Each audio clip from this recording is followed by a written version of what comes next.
Pada kesempatan kali ini, kami dari kelompok 3 akan mempresentasikan hasil kerja kelompok kami tentang histologi tumbuhan. Sebelum itu, izinkan kami memperkenalkan diri kami masing-masing. Perkenalkan, nama saya Octavian Santo Abri. Perkenalkan, nama saya Ina Teodesia Sengkot. Perkenalkan, nama saya Maria Lasari. Perkenalkan, nama saya Tommy Serenso Matayami. Perkenalkan, nama saya Kriyanti. Perkenalkan, nama saya Ibu Yudo Manasya Lambung. Baik, langsung saja ke materi pembahasan dari kelompok kami. Merupakan ilmu yang mempelajari tentang jaringan. Apabila sel-sel yang berkumpul tersebut adalah sel-sel tumbuhan, maka disebut jaringan tumbuhan. Pada awal perkembangan tumbuhan, semua sel-sel melakukan pembelahan diri. Namun, dengan adanya pertumbuhan dan perkembangan lebih lanjut, pembelahan sel menjadi terbatas di bagian khusus dari tumbuhan. Jaringan ini tetap bersifat embryonik dan selalu membelah diri. Jaringan embryonik ini disebut meristem. Pada dasarnya, pembelahan sel dapat pula berlangsung pada jaringan selain meristem, seperti pada jaringan korteks atas, tetapi jumlah pembelahan ini sangat terbatas. Yang pertama, jaringan meristem. Jaringan meristem mempunyai sifat-sifat sebagai berikut. Yang pertama, terdiri dari sel-sel yang dalam fase pembelahan dan pertumbuhan. Yang kedua, biasanya tidak ditemukan adanya ruang antar sel di antara sel-sel meristem. Yang ketiga, sel-sel mungkin berbentuk bulat, lonjong, atau poligon dengan biji sel yang tipis. Yang keempat, masing-masing sel mengandung banyak sitoplasma dengan mengandung satu atau lebih inti sel. Yang kelima, vakuola sel sangat kecil dan jumlahnya banyak. Yang berikut berdasarkan posisinya dalam tumbuhan. Meristem dibedakan menjadi beberapa bagian. Yang pertama, meristem apikal. Terdapat ujung utama dan ujung lateral serta ujung akar.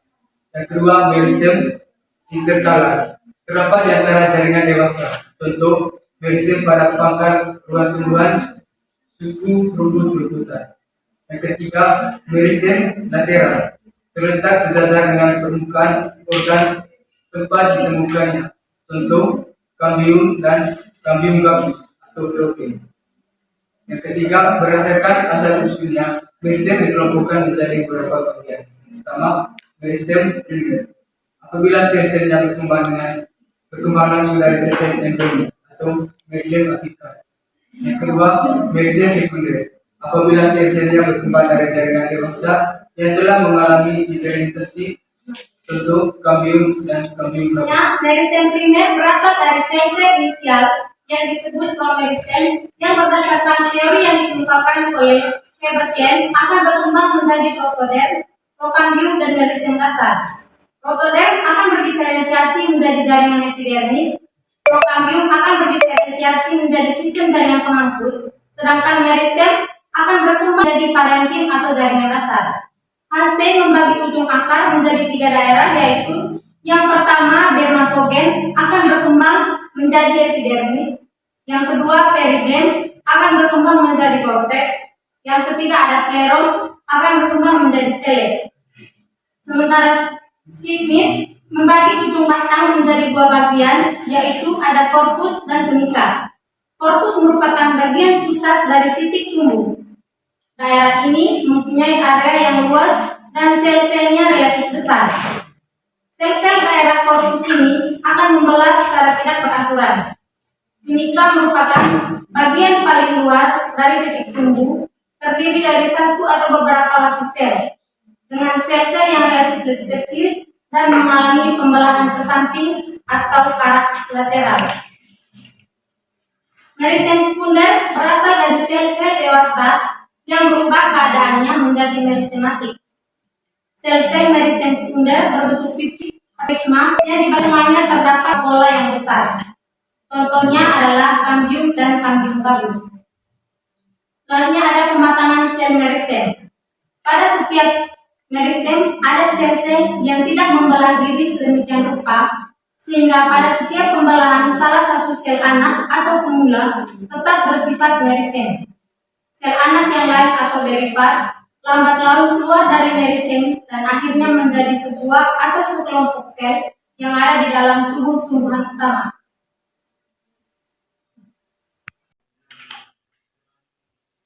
tahap pendewasaan sebuah sel beristem. Yang pertama, pembelahan sel, kedua, pembesaran sel, dan yang ketiga, diferensiasi sel. 2. Jaringan permanen. Sifat-sifat jaringan permanen atau dewasa adalah sebagai berikut. Yang pertama, tidak mempunyai aktivitas untuk memperbanyak diri. Yang kedua, mempunyai ukuran yang relatif besar dibandingkan sel-sel beristem. Yang ketiga, mempunyai vakuola yang besar sehingga plasma sel sedikit dan merupakan selaput yang menempel pada dinding sel. Yang keempat, kadang-kadang selnya telah mati. Kelima, selnya telah mengalami penebalan dinding sesuai dengan fungsinya. Dan yang keenam, di antara sel-selnya dijumpai ruang antarsel. Ruang antarsel pada tumbuhan tingkat tinggi dapat terjadi dengan cara berikut. Yang pertama, sisogen. Apabila sel-selnya saling menjauhi sehingga terbentuk ruang di antara. Misalnya, ruang antarsel pada tangkai daun teratai atau Nymphea sp. Yang kedua, lisigen. Apabila ruang yang terjadi karena sel beserta isinya larut. Misalnya, ruang minyak pada daun jeruk. Yang ketiga, jaringan sederhana. Jaringan sederhana bersifat homogen dan terdiri atas sel. Yang terdiri dari parenkima sebagai jaringan dasar dan parenkima serta sklerenkima sebagai jaringan penyambung atau tumor. Parenkima merupakan tipe paling sederhana dari jaringan dewasa karena hanya sedikit perubahannya dari sel meristem. Sel-sel parenkima adalah sel hidup yang tidak cukup terspesialisasi hingga berubah menjadi meristem. Contoh pada tumbuhan regenerasi, pembentukan akar dan pucuk adventif. Satunya jaringan dalam mempelang drastis. Parenkima terdiri atas sel berbentuk kebal sebagai jaringan penopang yang sangat berhubungan erat dengan parenkima. Sel-selnya masih mempunyai protoplasma sehingga mampu mengadakan aktivitas meristem. Terdapat beberapa distribusi penebalan dinding parenkima, yaitu 1. Parenkima angular, parenkima sudut, 2. Parenkima lamina atau parenkima lempeng, yang ketiga parenkima tubular atau lakunar, yang keempat parenkima tinggi. Sklerenkima merupakan jaringan penguat yang berfungsi sebagai protein. Sel dari jaringan ini mempunyai dinding yang keras, protein dengan kadar air yang rendah. Apabila telah dewasa akan kehilangan protoplasma. Penebalan dinding selnya seragam dan merata. Ada dua macam sklerenkima, yaitu serabut atau serat dan sklerin. Yang pertama, serat. Serat adalah sel yang panjang dan sempit berujung gunting. Sel-sel ini biasanya berkumpul menjadi sebuah jalur panjang, ujungnya yang gunting, tumpang tindih dan menyatu dengan kuat. Yang B, sklerit. Bentuknya sklerit sangat bervariasi dari isodiametrik hingga sangat tidak beraturan, bahkan ada yang bercabang. Sklerit berdinding sangat tebal dan beringin. Kadang-kadang memperlihatkan lapisan konstrik yang dipoyak-poyak oleh luka sederhana. Seperti yang kita lihat pada gambar yang sederhana.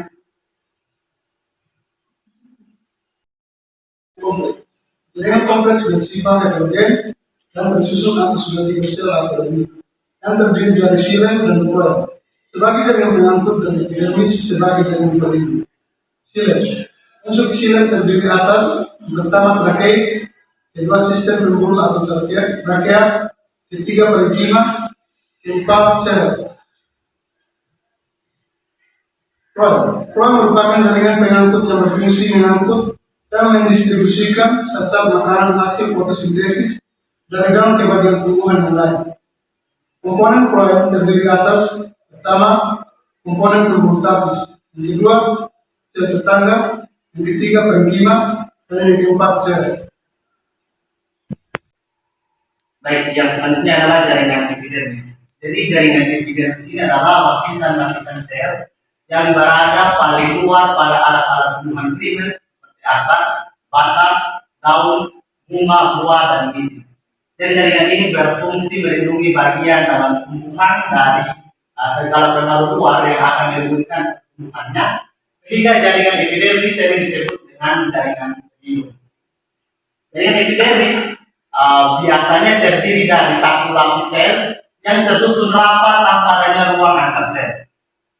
Dari pada beberapa jenis tumbuhan epidermis terdiri atas beberapa lapis sel. Hal ini karena sel-sel protodendron membelah berkali-kali secara perikinial atau sejajar permukaan sehingga terjadi epidermis berlapis banyak.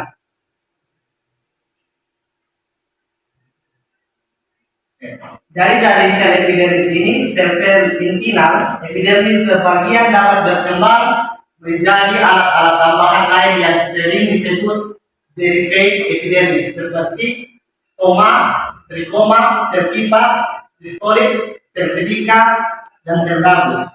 Yang pertama itu adalah stoma atau stomata. Jadi stomata ini adalah lubang atau celah yang terdapat pada epidermis. Jadi organ ini berwarna hijau yang dibatasi oleh sel khusus yang disebut dengan sel penutup. Yang kedua adalah trikoma. Jadi trikoma ini atau trikomata berasal dari sel-sel epidermis,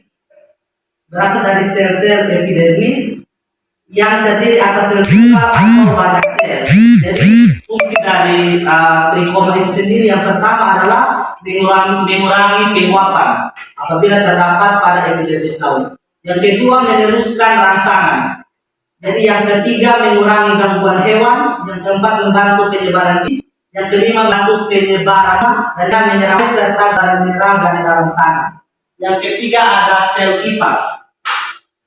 Jadi sel kipas ini dapat dijumpai pada epidermis atau daun tumbuhan Gramineae atau Trapicae, tersusun dari beberapa sel berdinding tipis dengan ukuran yang lebih besar dibandingkan sel-sel epidermis di sekitarnya.